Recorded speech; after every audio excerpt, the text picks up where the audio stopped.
बात करते हैं कोलकाता में हुए निर्भया कांड की।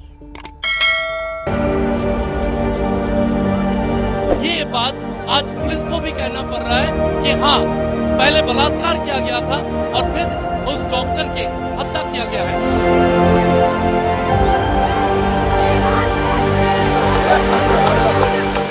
हम लोग बहुत शॉक्ड है और शेमफुल भी है। हम लोग जस्टिस चाहते हैं और हमारा सेफ्टी, हम लोगों को एक सिक्योर सेफ्टी चाहिए।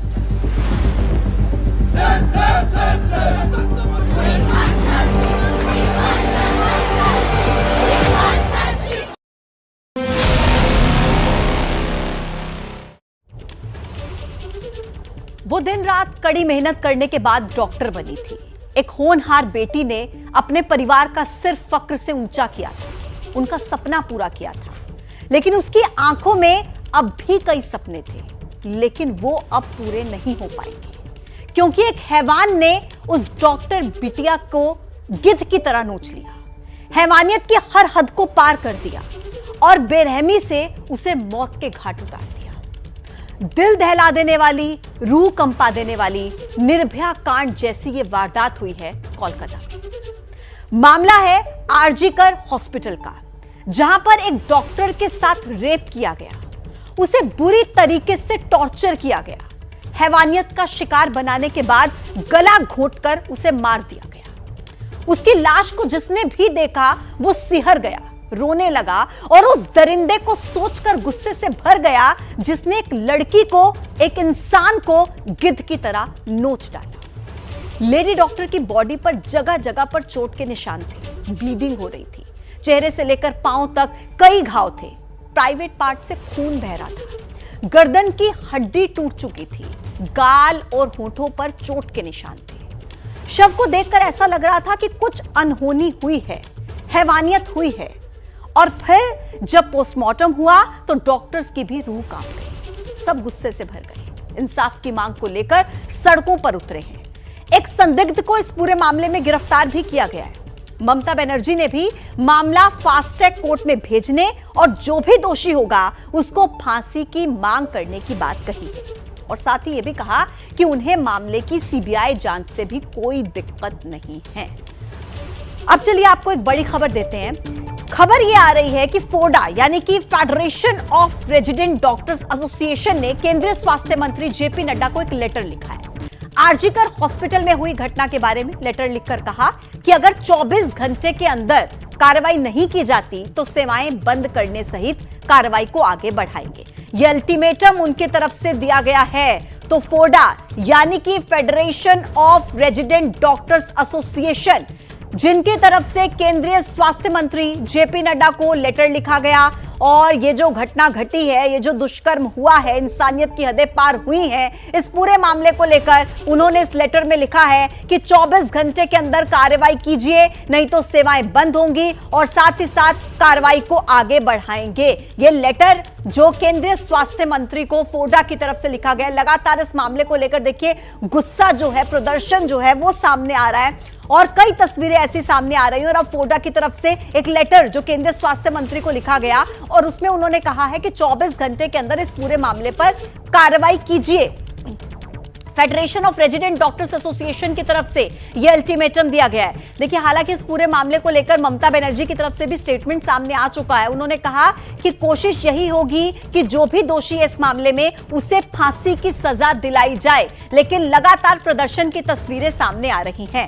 अब आइए आगे बढ़ेंगे और आपको पूरे डिटेल में जानकारी देते हैं कि कोलकाता में जो ये निर्भया कांड हुआ है, इसको लेकर क्या अपडेट आ रहा है, कब, कहां, कैसे, किस तरीके से ये वारदात हुई है। सबसे पहले देख लीजिए, 8 अगस्त को यह वारदात हुई आरजीकर हॉस्पिटल में।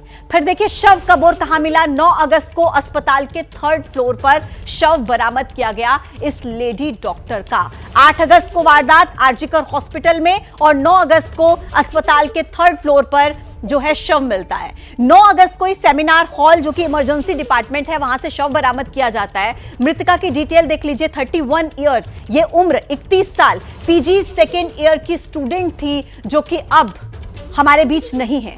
अब तक इस पूरे मामले में देख लीजिए क्या कार्रवाई हुई। 8 अगस्त को रात को 3:30 बजे ये वारदात होती है और एक संदिग्ध को इस पूरे मामले में अभी तक अरेस्ट किया गया है और उससे पूछताछ इस पूरे मामले को लेकर चल रही है और लगातार अपडेट्स भी सामने आ रहे हैं, राजनीति भी हो रही है। ममता बनर्जी की तरफ से भी तमाम तरीके के दावे, आश्वासन दिया जा रहा है, लेकिन फिलहाल बड़ा सवाल इस पूरे मामले को लेकर कई तरीके से खड़ा हो रहा है। और अब आगे बढ़ेंगे, आपको सीधा लेकर चलते हैं सुभाशीष के पास, जो ज्यादा जानकारी इस पूरे मामले को लेकर हम तक पहुंचाएंगे।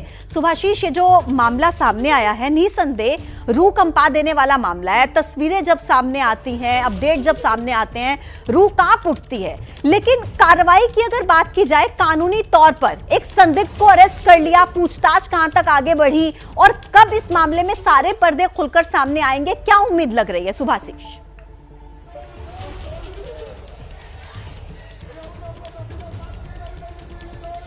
देखिए पूजा जी, पहले तो मैं आपको ये कहूंगा कि मैं अभी जहां पे खड़ा हूं, कोलकाता के एक government medical college hospital, RG Kar medical college hospital, और वहां पे मेरे पीछे जो ये आपातकालीन विभाग है, उस आपातकालीन विभाग के 4थी मंजिल पर ये सेमिनार हॉल है जहां पे ये घटना घटी है, जैसे कि आरोप आ रहे हैं। वहां पे ही कल सुबह, पिछले दिन कल सुबह वहां पे ये जो डॉक्टर है उनका बॉडी मिला था।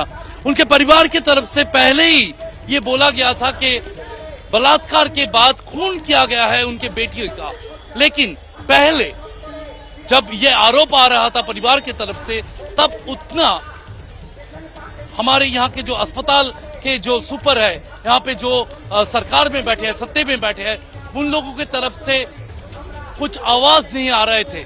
और उसके बाद अभी जो दिख रहा है कि उसके बाद ये जो मेडिकल कॉलेज के जो स्टूडेंट्स हैं वो सड़कों पे उतर आए। सिर्फ आरजीकर मेडिकल कॉलेज अस्पताल के स्टूडेंट्स ही नहीं, बल्कि बंगाल के, कोलकाता के कई मेडिकल कॉलेज के स्टूडेंट्स वो आ चुके हैं, वो जुड़ चुके हैं इस धरने पे, जहां पे वो लोग 2 चीजें की मांग कर रहे हैं। एक, जिनके साथ ये हादसा हुई है उनको जस्टिस दिलाने के लिए ये लोग तेजी बारिश में भी यहाँ पे बैठे हुए हैं, और उसके साथ जो लोग नाइट ड्यूटी करते हैं वो महिलाएं, वो आज प्रश्न उठा रहे हैं कि सुरक्षा कहाँ है। अगर कोई बाहरी इंसान 4थी मंजिल तक पहुंच सकता है रात के अंधेरे में, तो कल ये लोग जब नाइट ड्यूटी करेंगे, बिल्कुल सुभाषिश, और ये बड़ा सवाल है सुरक्षा को लेकर कि नाइट ड्यूटी पर कल को कोई और महिला भी हो सकती है। इस तरीके का मामला सामने आता है, सुरक्षा को लेकर सवाल खड़े होते हैं। मुख्यमंत्री ममता बनर्जी ने इस पूरे मामले को लेकर एक बड़ा बयान दिया।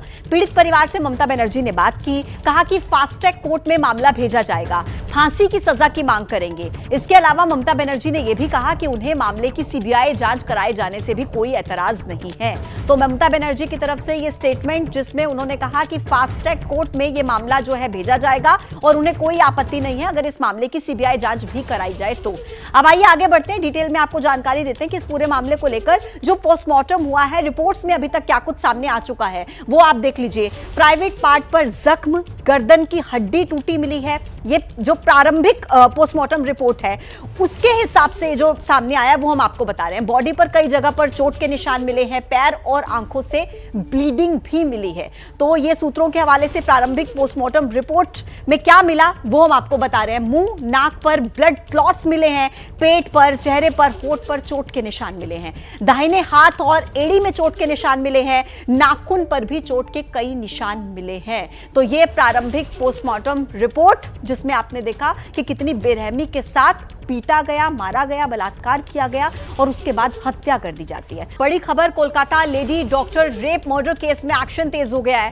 एक्शन में जांच के लिए बनाई गई एसआईटी, जिसमें एक संदिग्ध को गिरफ्तार कर लिया गया है। पूछताछ जारी है और जांच सही दिशा में चल रही है, ऐसा कहना है कोलकाता पुलिस का। तो बड़ी खबर आप तक पहुंचा रहे हैं। इस पूरे मामले को लेकर एसआईटी का गठन हो चुका है, एक संदिग्ध को अरेस्ट कर लिया गया है, पूछताछ जारी है। So as Leonard CP sir has told that we have started case under section 1031 and 64 BNS. Okay, so this is case of homicide as well as sexual assault, right? Our investigation is going in a very transparent manner, in a very right direction. So whatever further development will be there, we will let you know as much law permits.